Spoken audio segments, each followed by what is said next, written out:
Every adult I knew had a problem with alcohol.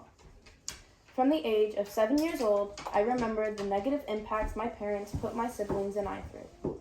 Alcoholic parents were an exponential influence on me while I grew up. I remember once in 5th grade, after morning announcements had come and gone, my teacher asked the class, "Who is an adult you trust in your life?" I couldn't answer.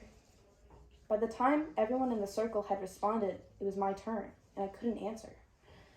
I sat in that circle, tearing up, because I believed that I had no significant adult in my life who I could trust. A girl looked at me because I was crying. No one else brought it up after that. My dad was in my life, as well as my older brother's life, when it was beneficial for him. Recently, I found out that my mother had been paying him to see my dad to see my brother Eric and I, but it still wasn't enough for him. We weren't enough. The feeling of looking through the window every 5 minutes, waiting to see my dad, subconsciously testing if he would ever step up and care about us as much as we cared about him. Why weren't we enough? Why isn't he fighting for our attention? Why didn't I receive unconditional love? I think about this now, remembering the good times I had with my dad, such as car shows and cookouts, but then I remember the things that he's done and how much it affected me my whole life. Since I was 7 years old, I wanted him to just see Eric and I. I wanted him to want us in his life. He's still messing with my head, even now that he's out of my life. It's not fair. He should feel everything I feel.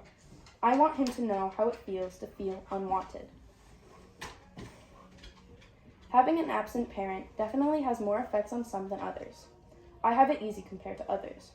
It's been 2 years and I realized that I don't need abusive people like my father in my life. And it's better to live my life now, knowing that I did all I could. I don't live in a home where I feel unsafe by the people I should trust anymore.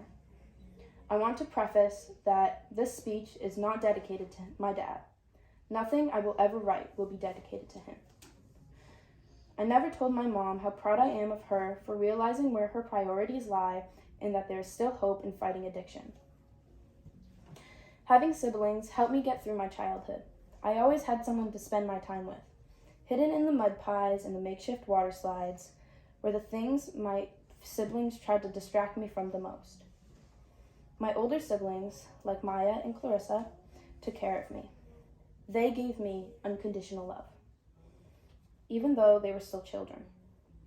Maya and my other siblings had to grow up fast, which is more common than people may think. Things like growing up quickly felt so normal in my eyes because I saw how my sisters and brothers took care of each other. I felt as though maturity came with how I was raised and not with my age. I don't typically think about the things I can do to change the world for the better. I consider how I'm going to get through every day. When I imagine changing the world, I think of a community taking action and doing things that they care about. The world needs unconditional love. When people give up by using hostility as well as enmity, it spreads throughout the community, and it makes the world, our world, so negative. That's the real addiction we should be fighting. Hate can spread like wildfire, burning everything in its tracks with no remorse. I am passionate about lending a hand to people who benefit our world in a positive way, which may seem small in the beginning, but small things are able to bloom, growing gradually until they make an impact. We can try to be more patient and forgiving.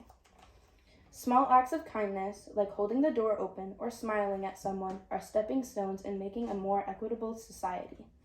Let's make love the wildfire, because love burns brighter.